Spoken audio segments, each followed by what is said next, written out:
The war was over. At least that is what everyone said. Ho sat alone in a small room on the military station. The walls were gray. The floor was gray. Everything in his life had become gray since the fighting stopped. He looked at his hands. They were the hands of a soldier, strong. Hands that had held weapons for 7 long years. The Galactic War had taken everything from him. His home on Earth was gone. His family was gone. His friends from the military unit were mostly dead. He was 32 years old, but he felt like an old man. The war had aged him in ways that time alone could not explain. A soft sound came from the door. Ho looked up. A woman in a military uniform walked in. She had short black hair and a serious face. Her name was Captain Park, and she was his commanding officer. "Sergeant," she said, "I have a new mission for you." Ho did not move. "I thought the war was over." This is not a combat mission." Sat down across from him. She placed a small device on the table. A blue light came from it and a picture appeared in the air. It showed a young girl. She was not human. Her skin was silver like metal that had been polished smooth. Her eyes were large and purple. Her hair was white and long. She looked young, maybe 15 or 16 years old by human standards. "Her name is Lyra," said. "She is a..." Ho felt something cold in his chest. He had fought against them for years. He had watched his friends die because of their weapons. He had killed many of them himself. And now he was looking at one of their children. "What does this have to do with me?" he asked. "She is important. Her father was the High Commander. He died in the final battle. Now she is the last of his bloodline. The peace agreement says we must protect her." "Protect her?" Ho almost laughed, but there was no humor in his voice. "We spent 7 years trying to kill now we protect them." His face did not change. "The war is over, Sergeant. We need peace now. Both sides lost too much. They lost almost everything. Their home planet is damaged. Their people are few. This girl is a symbol. If she lives, peace has a chance. If she dies, the remaining will blame us. The war will start again." Ho understood politics. He did not like it, but he understood it. War was simple. You fought. You won or you lost. Peace was complicated. Peace meant working with people you hated. Peace meant pretending the past did not happen. "Why me?" he asked. "There are many soldiers. Why choose a man who has killed so many?" Was quiet for a moment. Then she spoke in a softer voice. "Because you are the best soldier I have. Because you always complete your mission. Because I trust you to do the right thing, even when it is hard." Ho looked at the picture of the alien girl again. She looked fragile, small, scared. He had seen that look before on the faces of human children during the war. Children who had lost their parents. Children who had lost their homes. Children who did not understand why adults wanted to kill each other. "Where is she now?" he asked. It is a neutral planet. The peace talks will happen there in 1 month. Until then, she needs protection. There are people who do not want peace, people on both sides. They might try to kill her." Ho closed his eyes. He thought about saying no. He thought about walking away from the military forever. He could find a quiet place somewhere in the galaxy. He could try to forget everything. He could try to live like a normal person. But he knew he could not do that. He was not a normal person anymore. The war had changed him. Fighting was all he knew. Protecting was all he knew. If he stopped, he would have nothing. He would be nothing. "Fine," he said, "I will do it." Nodded. She did not smile, but Ho could see relief in her eyes. "Your transport leaves in 6 hours. Everything you need will be provided. The girl knows a human is coming to guard her. She is not happy about it." "I am not happy either," Ho said. "We are equal in that way." He stood up and walked to the window. Outside, he could see the darkness of space. Stars burned in the distance, cold and uncaring. Somewhere out there was an alien girl who probably hated him just for being human. The journey took 3 days. Ho spent most of the time alone. He did not talk to the ship's crew. He sat in his small room and checked his equipment again and again. He had a plasma rifle, a knife, body armor, and medical supplies. He had everything a soldier needed. But he did not have the one thing he really needed. He did not have a reason to live. The war had taken that from him. Before the war, he had dreams. He wanted to be an engineer. He wanted to build things, not destroy them. He wanted a family, a home, a peaceful life. The war took all of that away. Now he was just a machine, a human weapon, good for fighting and nothing else. When the ship landed on, Ho stepped out into bright sunlight. The planet was beautiful. Green plants grew everywhere. The sky was blue with soft white clouds. It looked like Earth, the old Earth, before humans destroyed so much of it. A vehicle was waiting for him. A young man in simple clothes stood next to it. He bowed when Ho approached. "Sergeant, I am due. I will take you to the house where the girl is staying." Ho nodded and got into the vehicle. They drove through the beautiful landscape in silence. After an hour, they reached a large house on top of a hill. It was surrounded by gardens and trees. Guards stood at the entrance.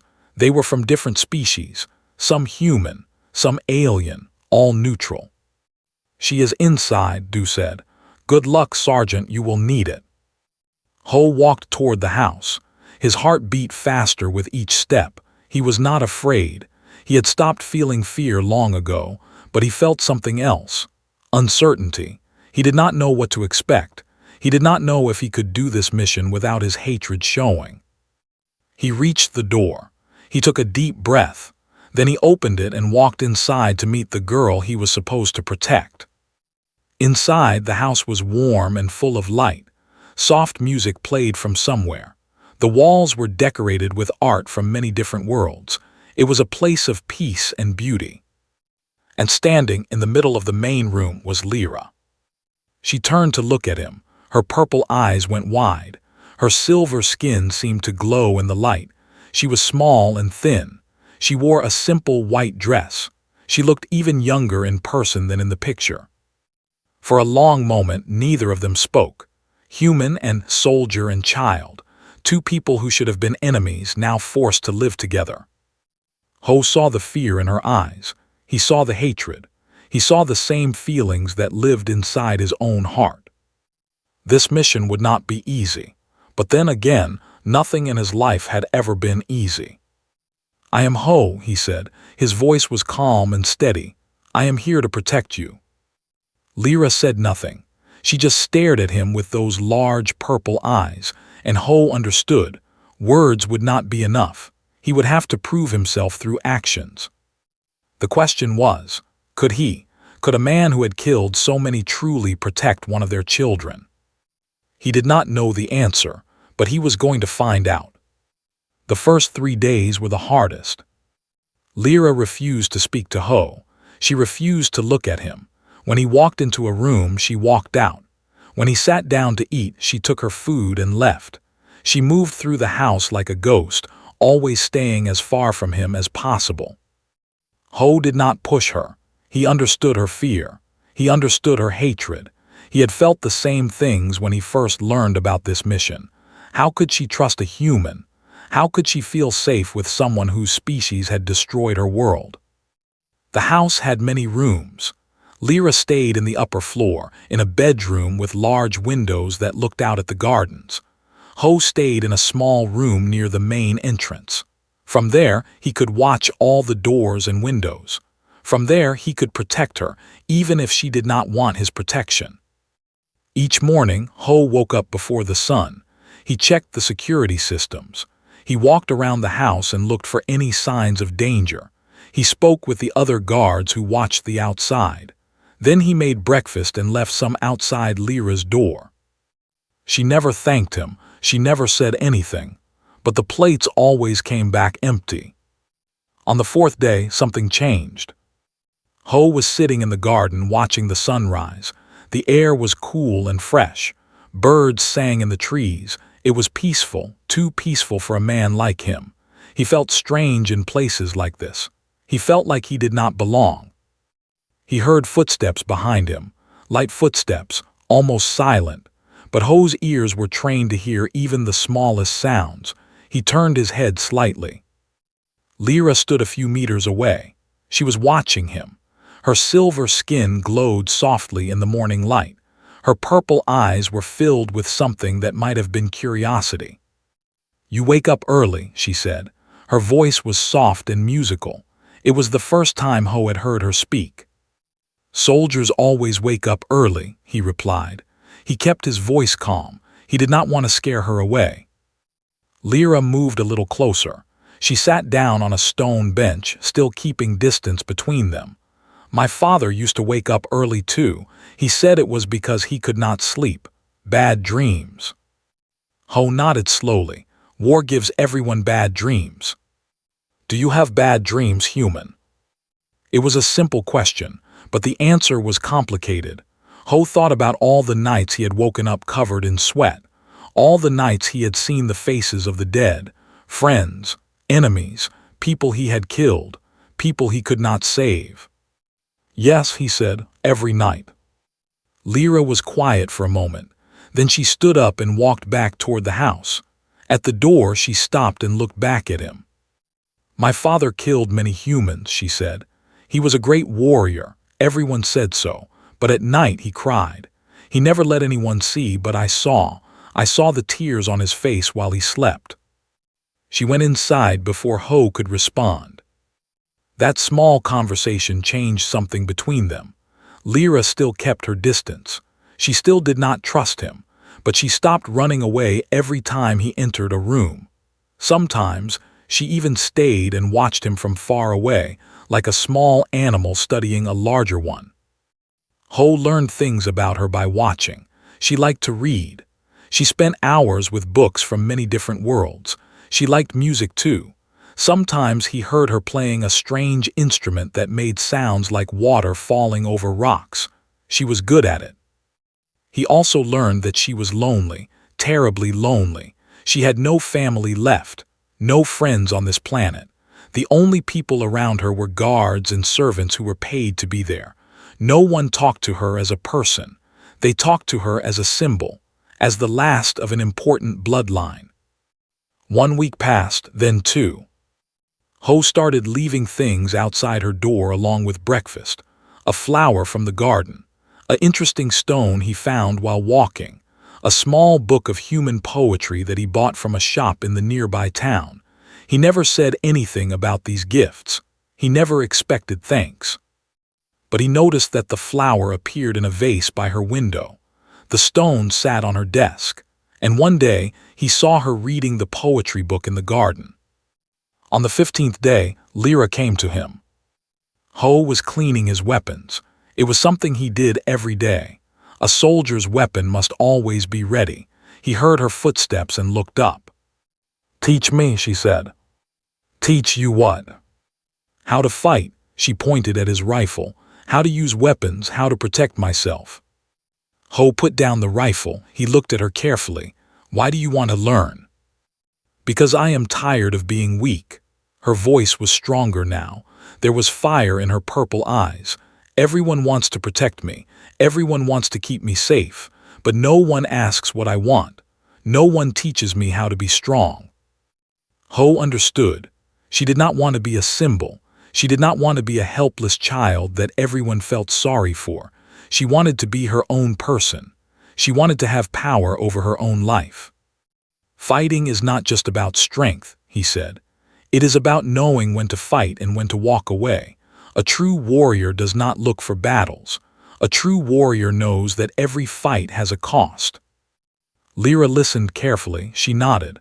"My father said something like that once. He said war was easy, peace was hard." "Your father was wise." "He was," her voice became sad. "But wisdom did not save him. He died anyway. They all died." Ho stood up. He walked to a cabinet and took out a training stick. It was made of soft material that would not hurt her. He threw it to her. She caught it. "We will start with basics," he said.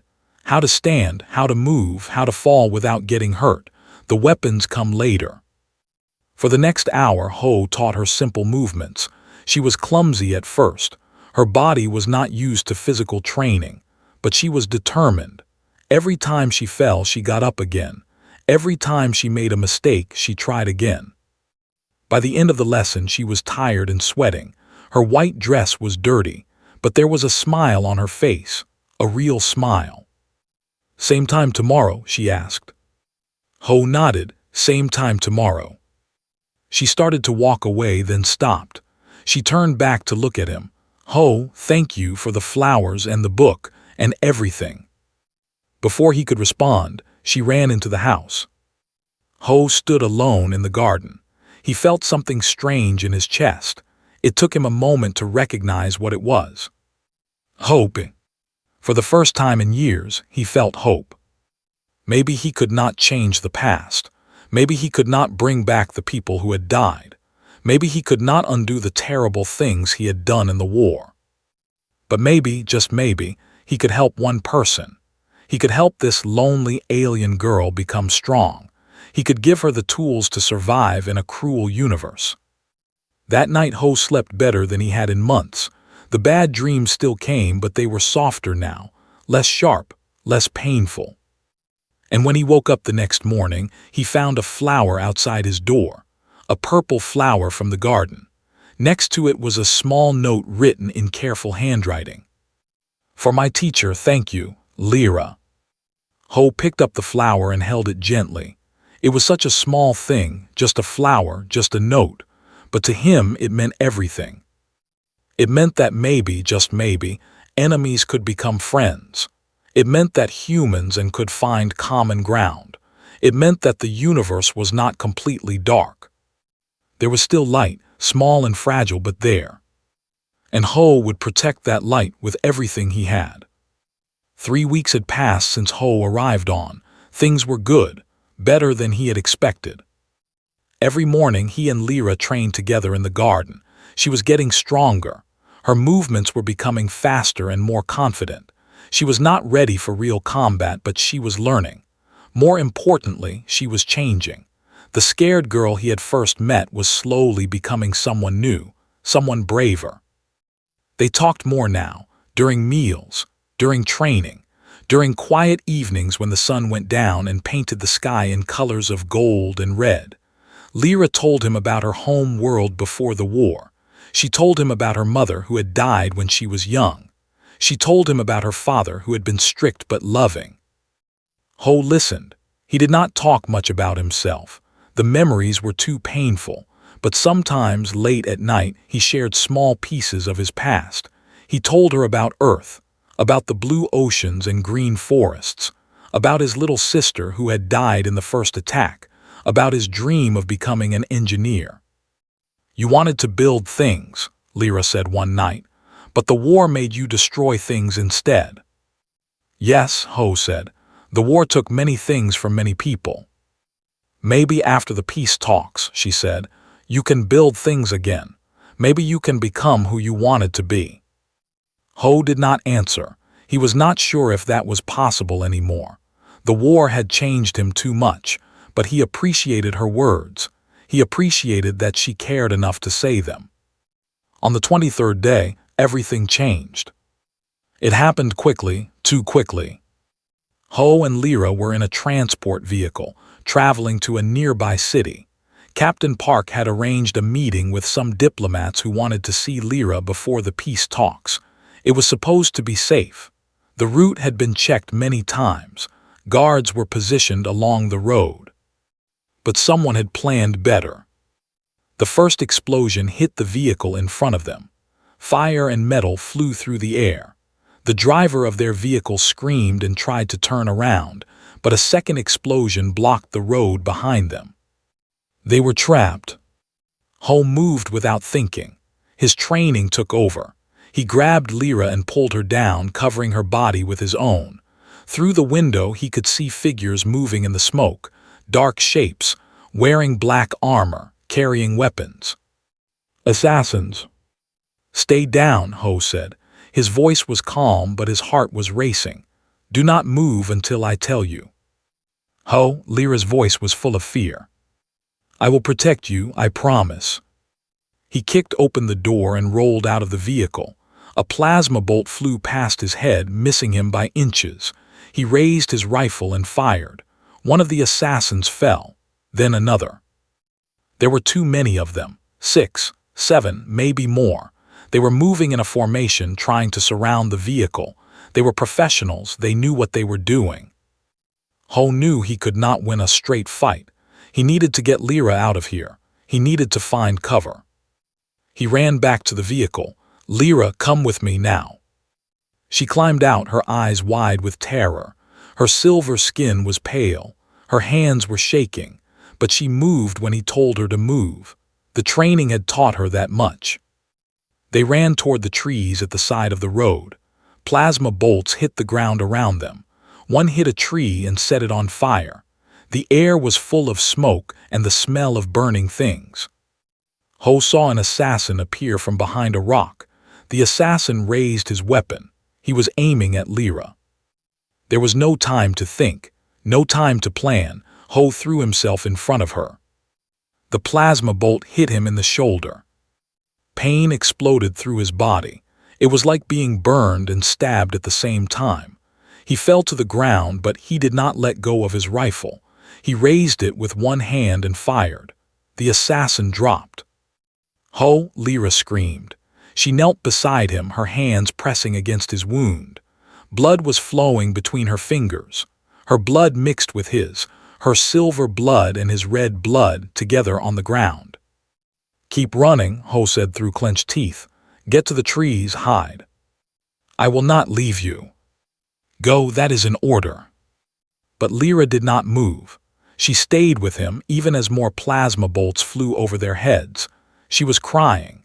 Tears rolled down her silver cheeks, but her hand stayed firm on his wound. Something changed in Ho at that moment. He saw this alien girl, this child of his enemies, crying for him, risking her life for him, refusing to leave him behind. She was supposed to hate him. She was supposed to see him as a monster.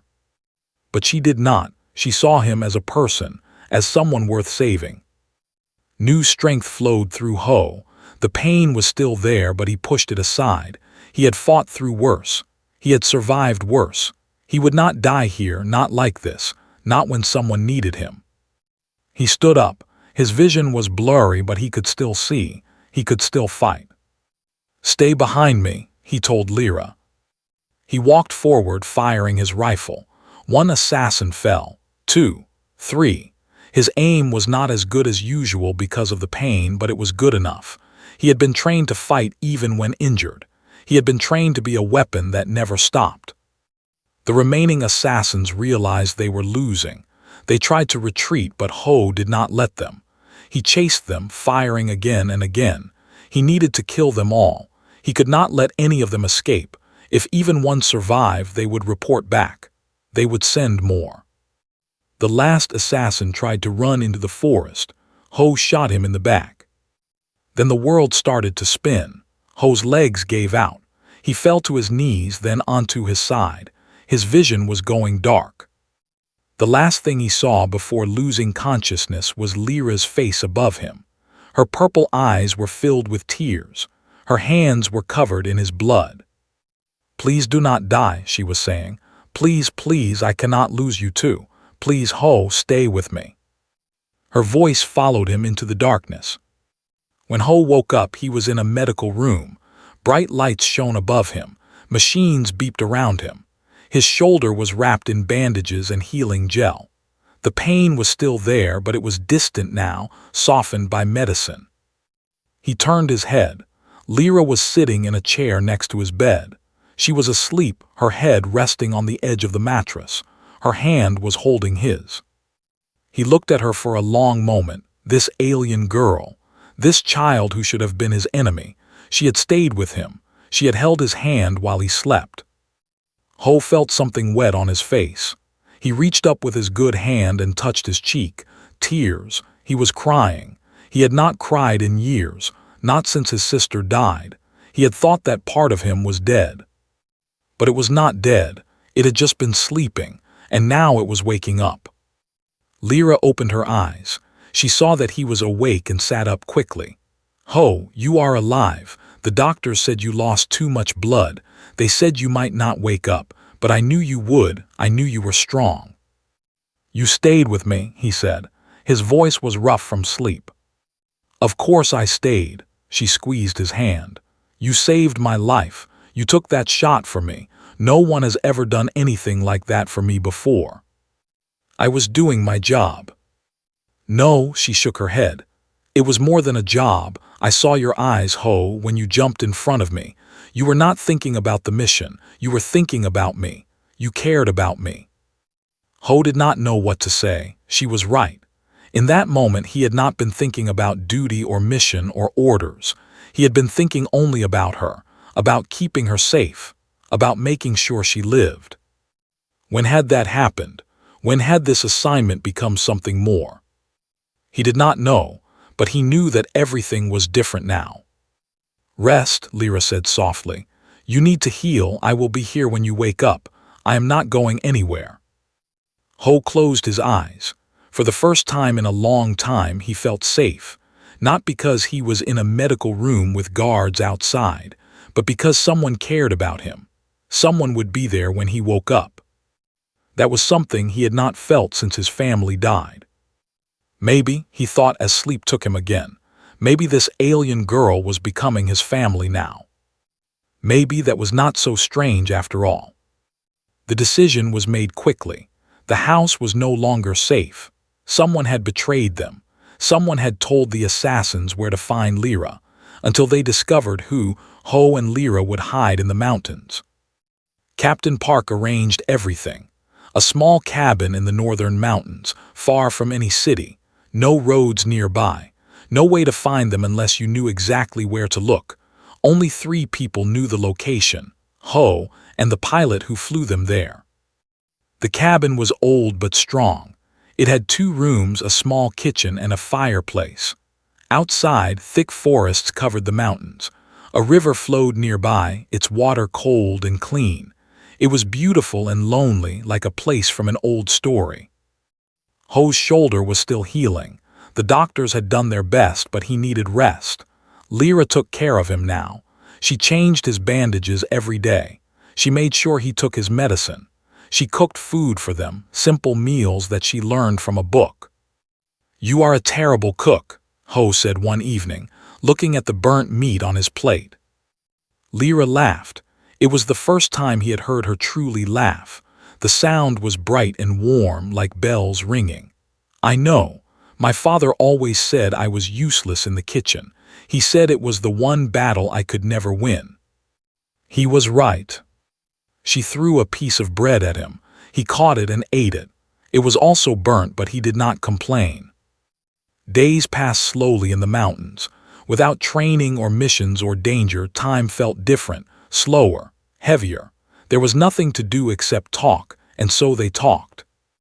Lyra told him about her childhood, about the great cities of her home world with towers that touched the clouds, about the gardens that her mother had planted, filled with flowers that glowed in the dark, about the songs her people sang during festivals, songs that told the history of their civilization.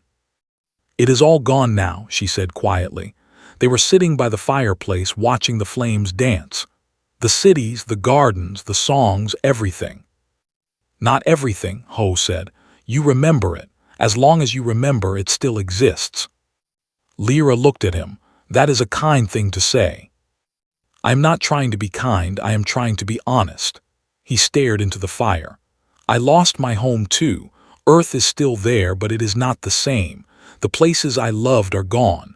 The people I loved are gone, but I remember them. I carry them with me. They live inside my memories. Does it help, remembering? Sometimes it hurts. He paused, but I would rather hurt than forget. Lyra was quiet for a long moment. Then she asked the question that had been waiting between them since the beginning. How many of my people did you kill? Ho did not look away from the fire. I do not know the exact number, too many. Did you hate them? At first, yes, they attacked our worlds, they killed my family, I wanted revenge.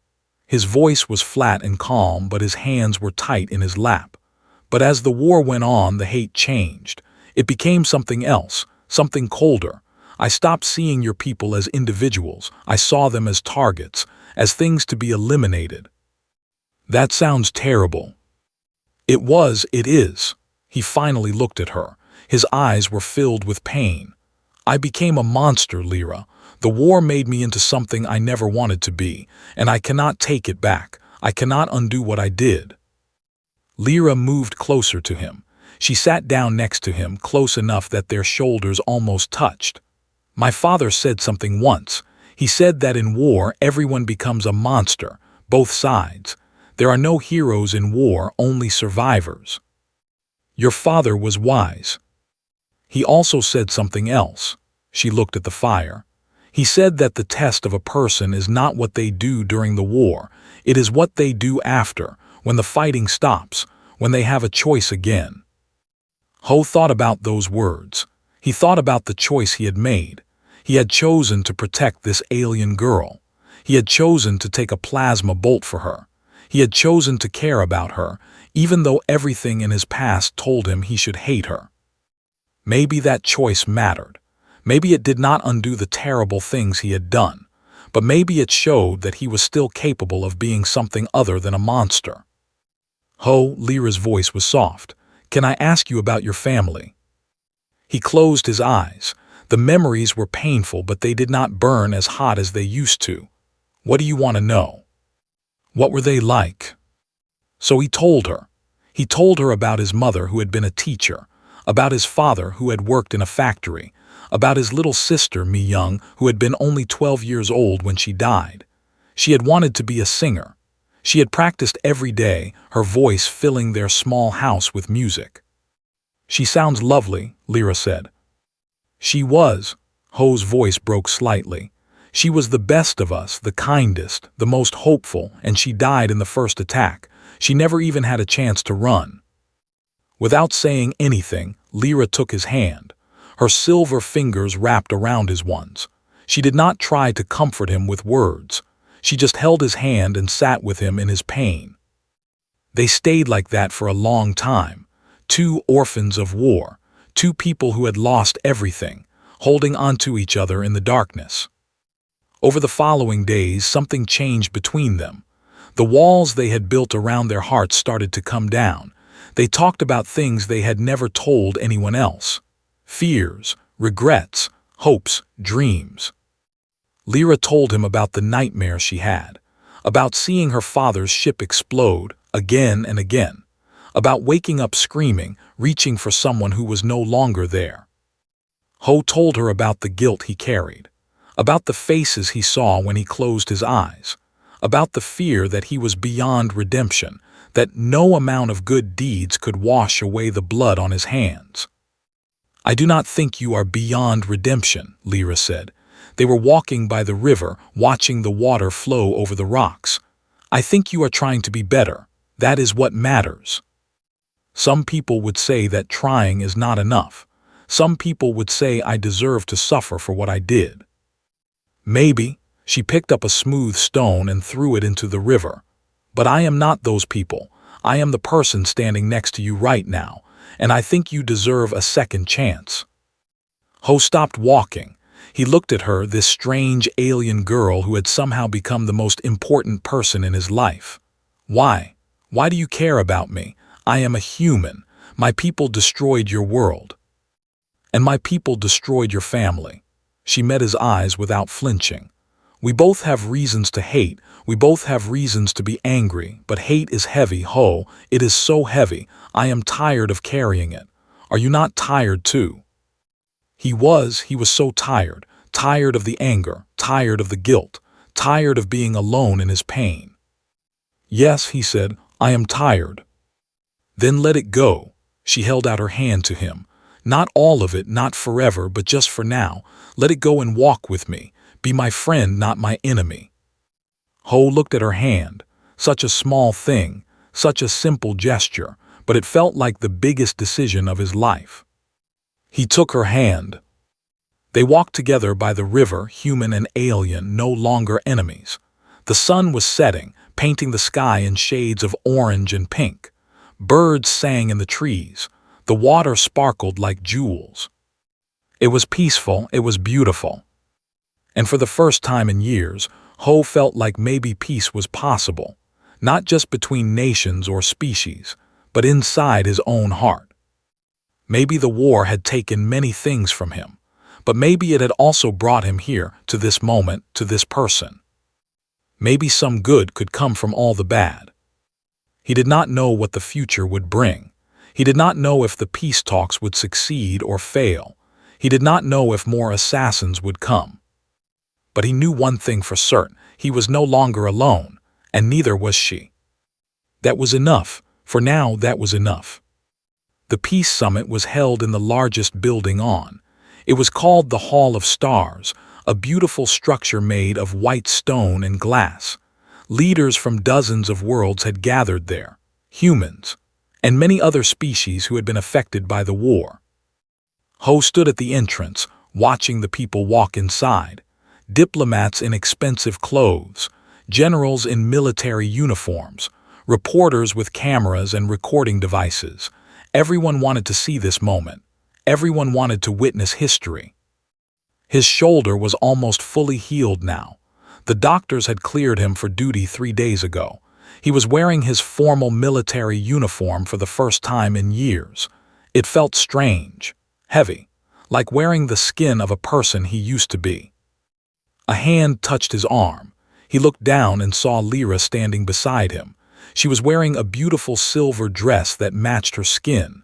Her white hair was arranged in an elegant style. She looked older somehow, more mature, more like the leader she was being asked to become. "Are you ready?" she asked. "I should be asking you that question." She smiled slightly. "I am scared. My hands will not stop shaking." She held up her hands and Ho could see the slight tremor. "What if I say the wrong thing? What if I ruin everything?" Ho took her hands in his. "You will not ruin anything. You are strong. You are smart. And you are not alone. I will be there with you every step." "You promise?" "I promise." They walked into the Hall of Stars together. Guards lined the walls. Important people sat in rows of seats, all facing a large stage at the front of the room. On the stage were 2 chairs, one for the human representative and one for Lyra. Captain Park met them at the door. She looked tired but satisfied. The investigation had found the traitor, a guard who had been paid by people who did not want peace.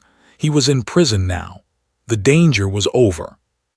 Sergeant said, "You did well, better than well. You saved her life multiple times." "I was doing my job," Ho said. "No," shook her head. "You were doing more than your job. I heard about the mountains, about the conversations. You helped her heal, you gave her strength." She paused and looked at Lyra. She was a frightened child when she came here. Now she is ready to face the galaxy. Lyra bowed her head respectfully.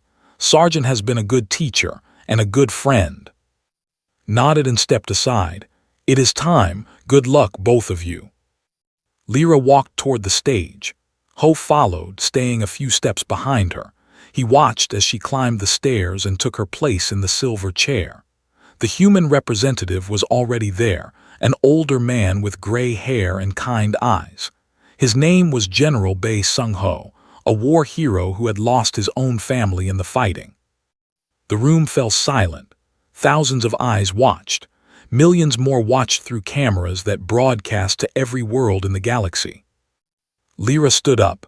Her hands were no longer shaking. "My name is Lyra," she said. Her voice was clear and strong. "I am the daughter of the High Commander of the... My father died in this war. My mother died before that. My home world is... My people are few. I have every reason to hate. I have every reason to want revenge." She paused. The silence was complete.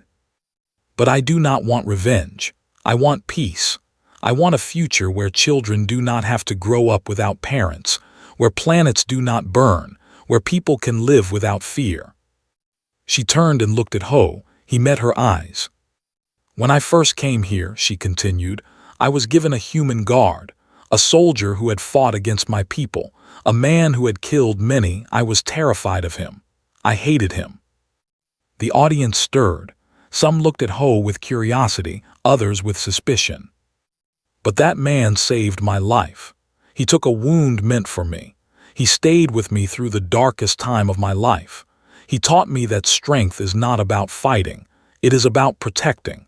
It is about choosing to care about someone even when everything tells you to hate them. She walked to the edge of the stage and looked out at the crowd. That is what peace is. It is a choice. Every day, every moment. We choose to put down our weapons. We choose to open our hearts. We choose to see each other as people, not enemies.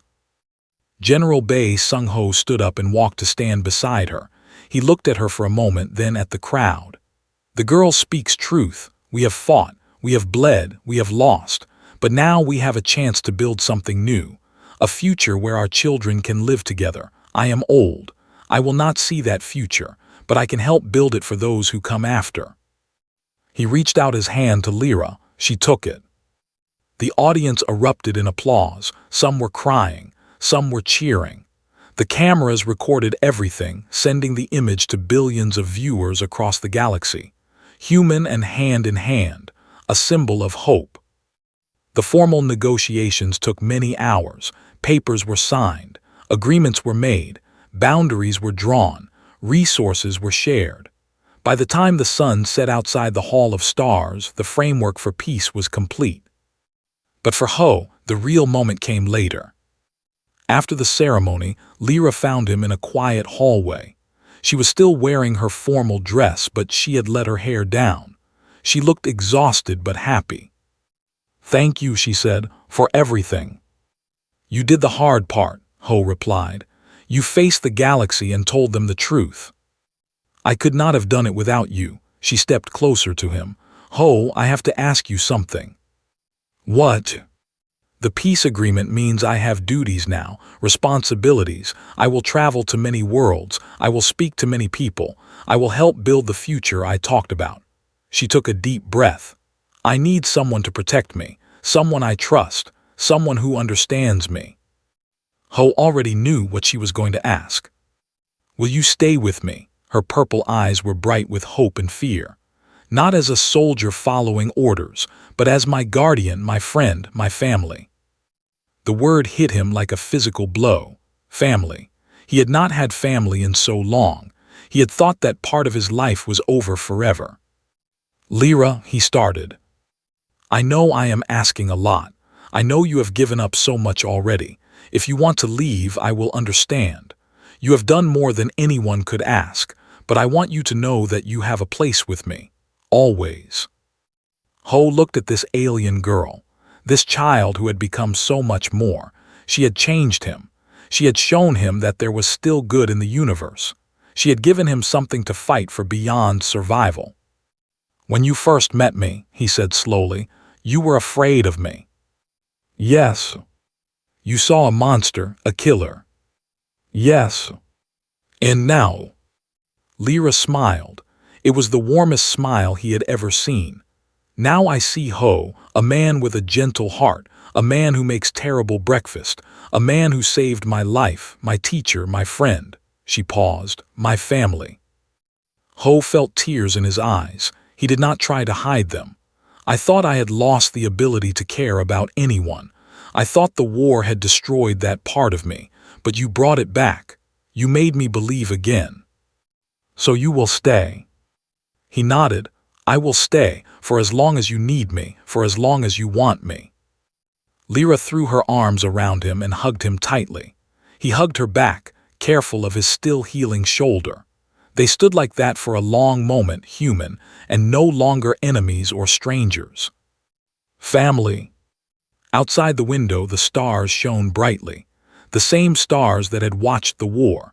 The same stars that would watch the peace. The universe was vast and cold and uncaring, but inside this small moment there was warmth. Ho had started this mission as a broken man with no purpose. He had expected to guard an alien girl he would never care about. He had expected to do his duty and nothing more. But he had found something else. He had found redemption. He had found hope. He had found a reason to live beyond fighting. He had found a daughter, in all the ways that mattered. And Lyra had found a father. The war was over. The peace was beginning. And somewhere in the galaxy, a human soldier and an alien girl walked forward into the future together. It would not be easy. There would be challenges and dangers and people who still wanted war, but they would face it all together, because that is what family does. They protect each other, they believe in each other, they never give up on each other. And sometimes, in the strangest ways, they find each other among the stars.